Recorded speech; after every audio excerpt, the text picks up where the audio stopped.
यह video save कर लो, life time तक आपके काम आएगी। हिंदी भाषा में जो बोला जाता है वही लिखा जाता है।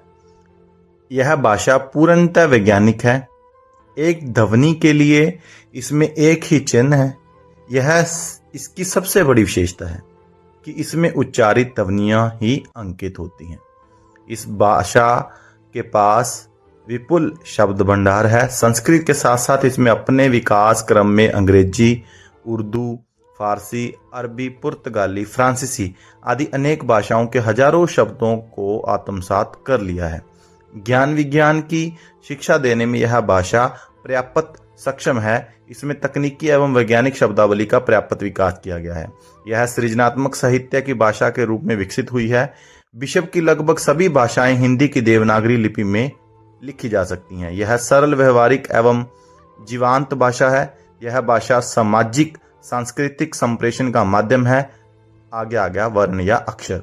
भाषा का वह छोटे से छोटा भाग जिसके टुकड़े ना हो सकें वर्ण या अक्षर कहलाता है, जैसे अ, आ, ई आदि। भाषा की सबसे छोटी इकाई को वर्ण कहते हैं। वर्ण की विशेषताएं: यह एक ऐसी इकाई है इसके टुकड़े नहीं होते हैं। भाषा की सबसे छोटी इकाई है। इसके योग से शब्द बनते हैं। कृपया करके आप यह वीडियो को जरूर सेव कर लें। किसी भी कंपटीशन एग्जाम में जाना है, वैसे भी कोई अगर ग्रामर का पेपर होता है हिंदी भाषा का, तो आप सिर्फ इसको सुन लें और सुनने के बाद आपके सारे डाउट क्लियर हो जाएंगे। आ गया वर्णवेद। वर्ण या अक्षर दो प्रकार के होते हैं, स्वर और व्यंजन।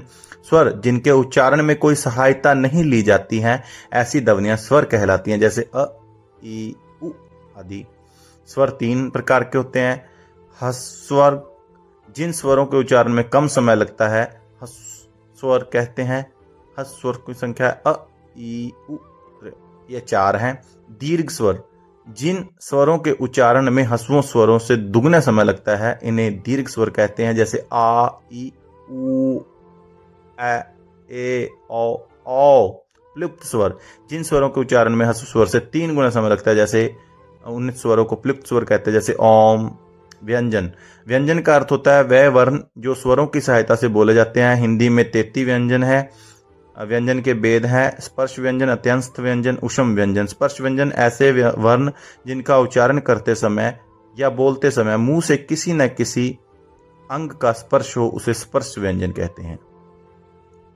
तो कृपया करके इस वीडियो को जरूर पूरा एंड तक देखें।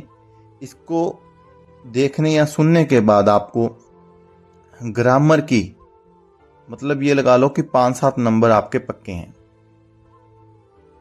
अगर इनमें से क्वेश्चन आता है तो।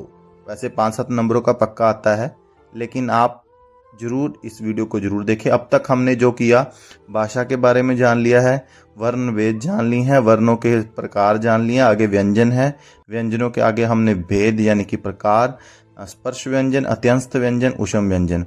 वर्ण भी 3 प्रकार के होते हैं और व्यंजन भी आगे 3 प्रकार के होते हैं। वर्ण के जो पहले होते हैं ह्रस्वर, दीर्घ स्वर और प्लुप्त स्वर। ह्रस्व का मतलब लघु स्वर भी इसको बोल सकते हैं।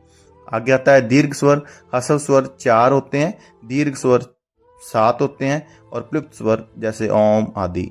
व्यंजन 3 प्रकार के होते हैं। आगे आगे आपने वर्णमाला में क से लेकर म तक के 25 वर्ण स्पर्श व्यंजनों के नाम से जाने जाते हैं। इसको याद करने का तरीका ऐसे है: क स्वर क, च, ट, त, प। कचट तप, कचट तप याद रखो, ताकि आपको व्यंजन तो आते होंगे। क से निकलने वाला पहला कंठ से निकलता है, दूसरा च वाले आप बोल के भी देखोगे, च, छ, ज तालू से निकलता है। ट वाला मुर्दा यानी कि जीभ जैसे मुड़ जाती है। त दांत से निकलते हैं और प आपको पता है होठ। अत्यंत व्यंजन य, र, ल, व, अत्यंत यानी कि अंत। और ऊष्म व्यंजन यानी कि जिसको निकलने से गर्म हवा, श, स, अघोष, अघोष व्यंजन। ये पहले 2 होते हैं, प्रथम व दूसरा वर्ण। क, ख, च, छ, ट, ठ, त, थ, प, फ। घोष व्यंजन 345 नंबर याद रखना, तीसरा, चौथा, पांचवा। अल्प प्राण, प्रत्येक वर्ण का पहला, तीसरा और पांचवा। 135 याद करना अल्प प्राण के लिए, और महाप्राण के लिए आप याद कर लेना 24। प्रत्येक वर्ण का दूसरा और चौथा व्यंजन। ख, ग, ध, ट, ठ, ड, ऊष्म व्यंजन श श स वो हमने कर ही लिया। तो अब तक हमने क्या कुछ कर लिया, भाषा कर लिया, स्वर कर लिया, व्यंजन कर लिया और व्यंजन के आगे भाग कर रहे हैं। पहला क वर्ग होता है, च वर्ग होता है, ट वर्ग कचट तप याद रखना है। अस्त्यंत व्यंजन 4 होते हैं, य र ल व। ऊष्म व्यंजन 4 होते हैं, श श स ह। अघोष व्यंजन 12 नंबर याद रखना है, आघोष, ठीक है, यानी कि बड़ा है आघोष लिखने में और घोष छोटा है, लेकिन 345 याद रखना। अल्प प्राण में आप 135 याद रखना और महाप्राण में आप 24 याद रखना। और ये हमारा है ऊष्म व्यंजन श श स ह।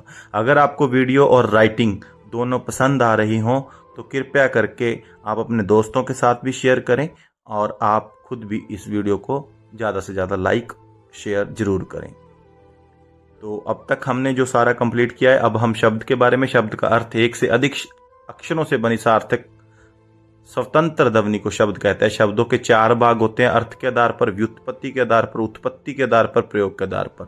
अर्थ के आधार पर आगे 2 प्रकार के होते हैं। अगर शब्दों को पहले पूछा जाए कितने भाग, 4 भाग।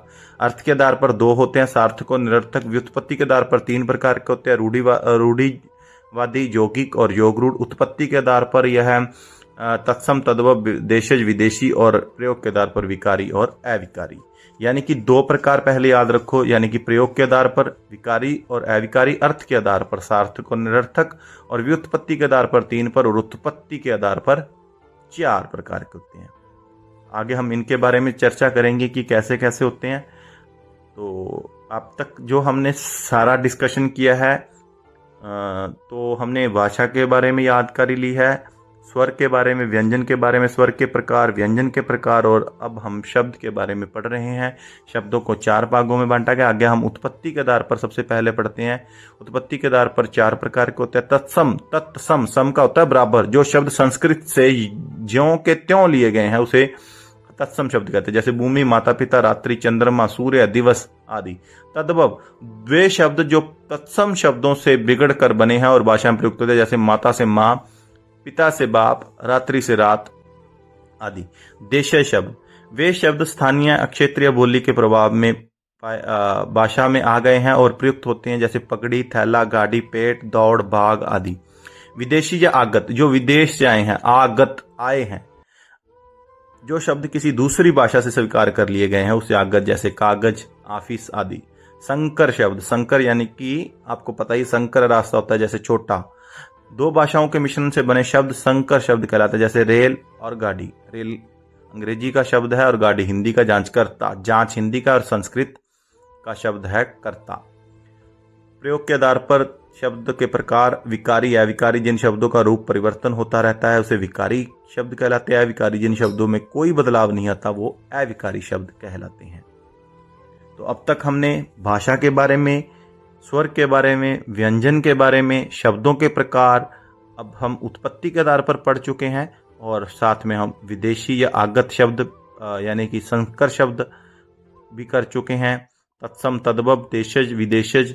और अब हम मुहावरे, लोकोक्तियों का अर्थ लिखिए और उनके वाक्य प्रयोग कीजिए। यथा राजा तथा प्रजा, जैसा स्वामी वैसा सेवक। जिस गांव का मुखिया ही भ्रष्ट और पखंडी हो उस गांव के लोग भले कैसे हो सकते हैं, वो भी वही करते हैं जो उनका मुखिया करता है। अरहर की टट्टी, गुजराती ताला। छोटी वस्तु की सुरक्षा में अधिक वह। इस टूटे फूटे मकान की सुरक्षा के लिए चारों ओर ऊंची मजबूत चारदीवारी बनवाना अरहर की टट्टी गुजराती ताले के समान है। आ बैल मुझे मार, जानबूझकर मुसीबत में पड़ना, 9 2 11 हो जाना, भाग जाना, जैसा देश वैसा वेश, परिस्थिति के अनुसार अपने आप को बदल लेना, और दाल बात में मुसलचंद, अनावश्यक हस्तक्षेप करना। राम हर कार्य में दाल बात में मुसलचंद बनता है, यानी कि ये तो लोगों के ऊपर ज़्यादा करता है ना। यानी कि लोग इसके मुहावरे में आ सकते हैं कि दाल बात में मुसलचंद, दुनिया को पता नहीं क्यों किसी के घर से मुसलचंद करना पड़ता है। तो 9 2 11 हो जाना। आगे है ऊंची दुकान, फीका पकवान, नाम बड़ा, दर्शन छोटे। कई बार हम किसी दुकान पर जाते हैं, सामान मिलता नहीं या पैसा बहुत लगता है। आसमान में गिरा, खजूर में अटका। एक मुसीबत से निकलकर दूसरी में फंसना, बार बार फंसते हैं। मान न मान मैं तेरा मेहमान, जबरदस्ती गले पड़ना। अंधेर नगरी, चौपट राजा, जब मालिक मूर्ख हो वह सद्गुणों का सम्मान नहीं मिलता है। जहाँ गरीब की दाल रोटी महंगी होती जा रही है और वहीं अमीर के मेवे सस्ते आप हैं। विलोम शब्द हैं। कैसी लगी आपको यह वीडियो? धन्यवाद।